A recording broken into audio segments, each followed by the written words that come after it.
थोड़ा सा कष्ट हुआ, उसका किसी ने समाधान कर दिया तो कष्ट से छुटकारा मिल गया, तो ये मोचन हुआ,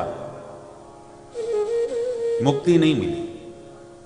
और कुछ ऐसा अमृत पान कराया जाए कि दोबारा दुख जीवन में ही ना आए, तो दुख की अत्यंत निवृत्ति होगी, आत्यंतिक निवृत्ति।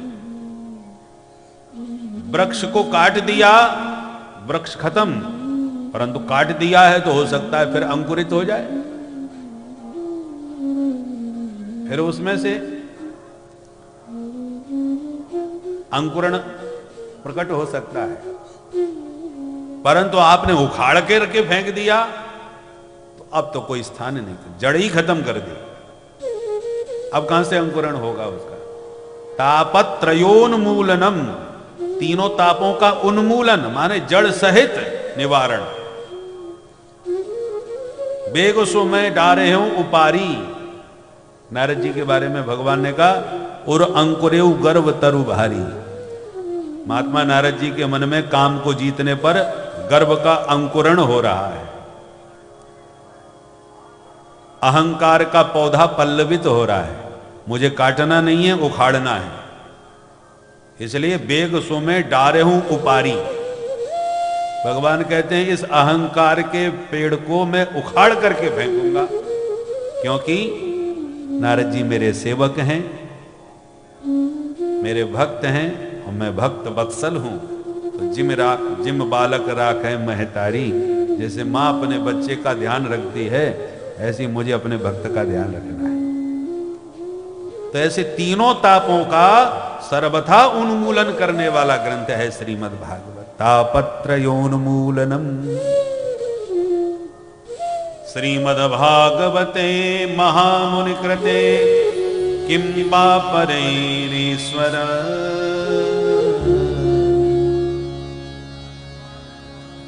श्रीमद् भागवत जो महामुनि श्री कृष्ण द्वैपायन वेदव्यास जी महाराज के द्वारा प्रकट की गई है, क्या इसके श्रवण के बाद भी हमें ईश्वर की कृपा प्राप्त नहीं होगी? अर्थात अवश्य प्राप्त होगी। किंबाह परहि ईश्वर, परमात्मा क्या इसके श्रवण के बाद भी नहीं मिलेंगे? बोले बाद की तो बात छोड़ दो, सद्यो हृदयवरुद्धते, वह शीघ्र ही परमात्मा आपके हृदय में आकर के अवरुद्ध हो जाएंगे, कैद हो जाएंगे। कब कैद होंगे? बोले शुश्रूष भी तत्क्षणा, श्रोतुम इक्षत भी, सुनने के बाद नहीं, सुनने की उत्कट उत्कंठा उत्पन्न होते ही तत्क्षणात ईश्वर हृदय अवरुद्धते। जहां आपने संकल्प लिया कि मुझे विधि विधान से पूरी भागवत सुनना ही सुनना है, ये दृढ़ संकल्प होते ही ईश्वर उसी क्षण हृदय में आकर के अवरुद्ध हो जाते हैं। बाद की तो बात छोड़ दो, सुनने से पहले ही। पर सुनने की इतनी उत्कट उत्कंठा उत्पन्न होगी कब? बोले शुश्रूष भी के पहले कृत भी, सुकृत भी। जिसने जन्म जन्मांतर अनंत पुण्य किए हों, उसी पुण्यात्मा के हृदय में ये तीव्र उत्कंठा जगेगी। नहीं तो उत्कंठा तो जगी, वो क्या बोले, पांडे जी ने फोन किया था कि भाई जब तुम्हें जरूर आना है कथा में अब की बार, अब नहीं जाएंगे तो सब नाराज हो जाएंगे, चलो हो जाते हैं, हाजिरी लगा जाते हैं। और छुट्टी भी पड़ रही है, घूम भी आएंगे, पर्व का स्नान भी ले आएंगे, हाजिरी भी लगा देंगे। तो आ तो गए, पर उत्कंठा थोड़ी थी। उत्कंठा उसी के भीतर होगी जो जिसके अनंत पुण्य होंगे।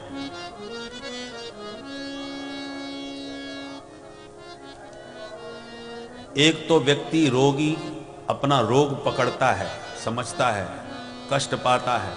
जो जितना रोग से ग्रसित और कष्ट पाता है, वह उतनी जल्दी ही इलाज लेने के लिए आतुर होता है। कब कोई डॉक्टर मिले, कब दवा मिले, कब ठीक हो जाऊं। और कुछ होते हैं गुप्त रोग, रोग तो है पर रोगी को पता ही नहीं। और डॉक्टर पकड़ भी रहा है, वो कह भी रहा है तुम्हारी आंखों में पीलापन नजर आ रहा है, कहीं पीलिया तो नहीं हो गया, एक बार आओ, मैं बैठा हूं खाली, चेकअप कर लूंगा। और आप उसी से लड़ बैठ गए।